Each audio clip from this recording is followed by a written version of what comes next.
मैं जयनारायण पांडे, को chairman bar council Uttar Pradesh हूँ। और यहाँ के अधिवक्ता बजरंग मिश्रा जी हैं, उनको काफ़ी चोटें आई हैं, जो हॉस्पिटल में भर्ती भी हैं।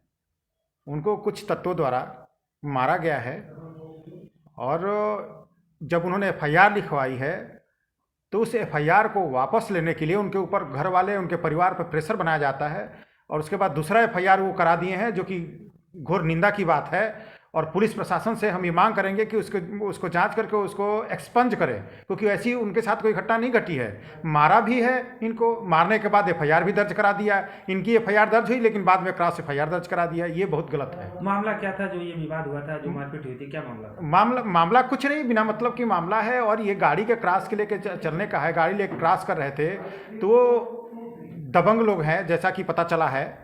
क्योंकि मैं यहाँ का रहने वाला तो नहीं हूँ, लेकिन पता चला है कि वो दबंग लोग हैं, हमने पता किया है। और वो इस तरह से घटना कारित करते रहते हैं और ये अधिवक्ता के ऊपर जानलेवा हमला कर दिए। किसी तरह से बाल वो बच गए हैं, अपनी जीवन की इलाज करा रहे हैं। सर में चोट लगी है, इसकी जांच होनी चाहिए और उनके ऊपर जो मारे हैं उनके ऊपर कठोर से कठोर कार्रवाई होनी चाहिए। उनके ऊपर जो अभियुक्त गण है, क्या उनकी गिरफ्तारी हो चुकी है? पता चला है कि कुछ लोग गिरफ्तारी हुए, सभी लोग गिरफ्तारी नहीं हुई है। जैसा मैं जानता हूं कि कुल 4 नामजद अभियुक्त हैं। हाँ। और 20 अज्ञात अभियुक्त जी। हैं।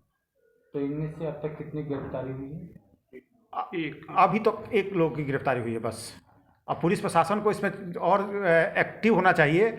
और जो अज्ञात में है, सीसीटीवी फुटेज देख के, तमाम तरीके की आजकल इलेक्ट्रॉनिक साधन है जिससे ये पता चल जाएगा कौन कौन लोग हैं। और जो नामजद हैं अभी उसमें से भी 3 लोगों की गिरफ्तारी नहीं हुई है। और उल्टा दबाव बनाया जा रहा है, उनके परिवार के ऊपर दबाव जा रहा है कि जानलेवा हमला करने की। फिर से हो सकता है कि उनके भाई पकड़ दें, उनके घर में घुस जाएं।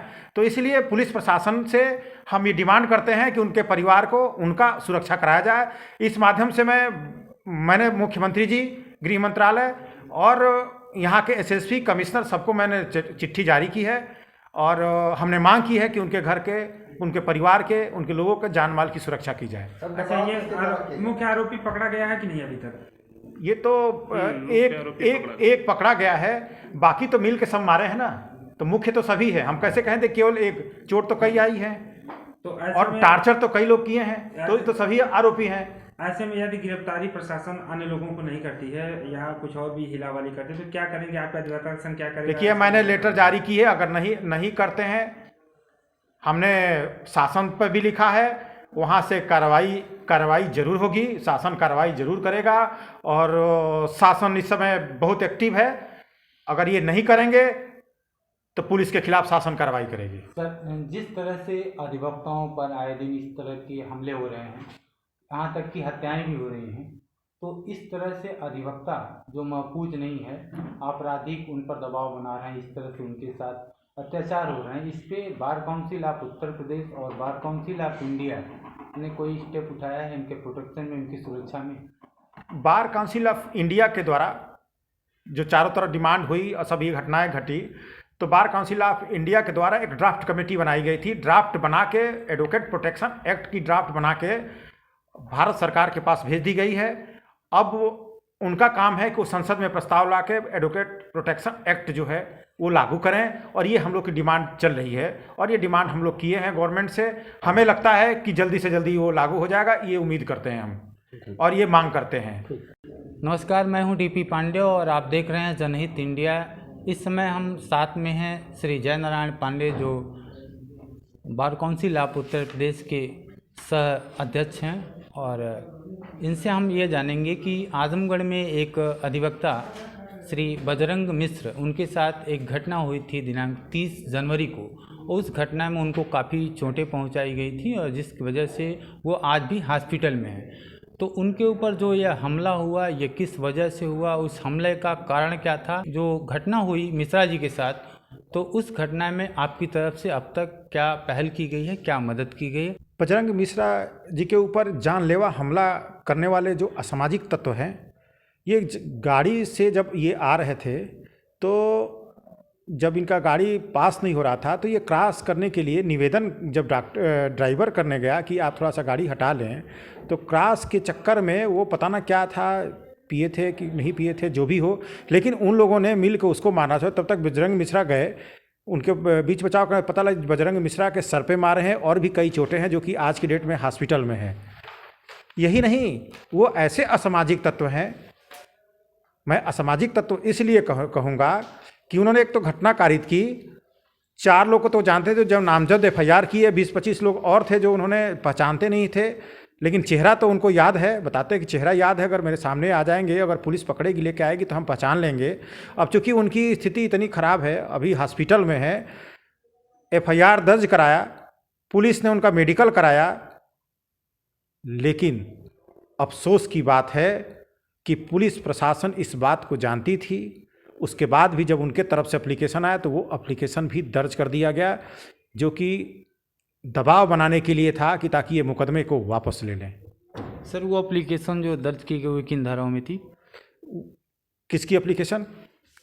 जो उस पार्टी जो 307 354 में दर्ज कराई गई। क्या उसके मेडिकल वगैरह भी हुए हैं? नहीं, कोई मेडिकल नहीं है। जहाँ तक मुझे अभी तक जानकारी है कि कोई मेडिकल नहीं हुआ है। मैं बाकी तो आइए बताएंगे। मैं पीड़ित पक्ष से मिला, पीड़ित पक्ष ने बताया कि जो उधर से मुकदमे हमने दर्ज कराया था उन लोगों के ऊपर, जो 20 अज्ञात हैं और 4 जो नामित अभियुक्त हैं, उनके द्वारा दबाव बनाया जा रहा है बजरंग मिश्र के परिवार पे और उन पे कि मुकदमे को वापस लिया जाए।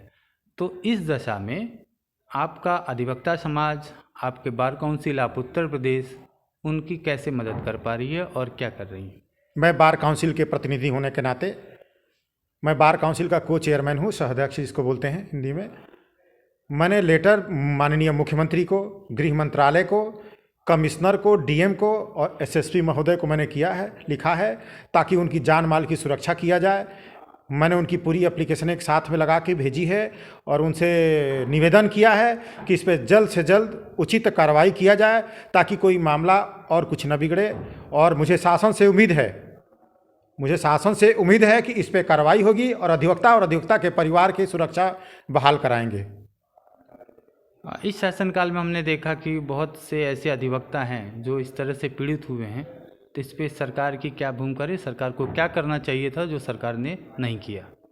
देखिए, सरकार को जहाँ तक ये अचानक लड़ाई की बात आती है तो मैं आपको बता दूं, सडन क्वेरल जो होते हैं, चाहे तमाम इस तरह से होते हैं, आप हर जगह पुलिस को स्थापित तो नहीं कर सकते, ये आप भी जानते हैं, हम भी जानते हैं। लेकिन जब लड़ाई हो जाती है तो कोई मुकदमे हो जाते हैं तो पुलिस अपनी विवेचना करती है, वो भी बात सही है। लेकिन समाज में सामंजस्य बैठाने के लिए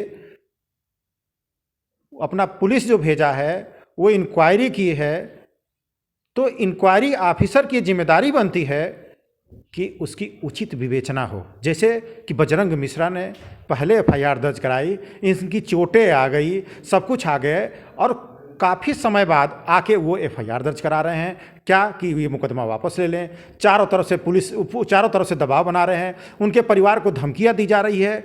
जो मुझे संज्ञान में आया कि जो परिवार की धमकियां दी जा रही है वो हॉस्पिटल में भर्ती है, भले हमें संज्ञान आने में 2 दिन लग गया, तब से मैं एक्टिव में आ गया हूँ। मैं लखनऊ से चल के बजरंग मिश्रा के परिवार से मिलने आया हूँ, आज मैं मिला हूँ, सब कुछ जाने हैं और उनसे फ़ोन से भी वार्ता हुई है। मेरी वार्ता होने के बाद मैंने लेटर माननीय मुख्यमंत्री, गृह मंत्रालय, जो उचित अधिकारी है, मैं प्रतीक्षा कर रहा हूँ कि देखते हैं कि वो कितना जल्दी एक्शन लेते हैं, नहीं तो फिर आगे की रणनीति अपनाएंगे हम।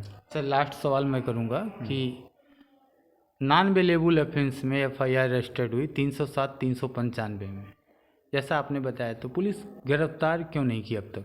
यही तो अफसोस की बात है कि जब FIR वो दर्ज कराने गए तो तुरंत उनको ऑलरेडी पहले से FIR है तो उनको पहले तो वहीं बंद कर देना चाहिए, तो वो उल्टा उनसे मुकदमा लेके दर्ज कर रहे हैं।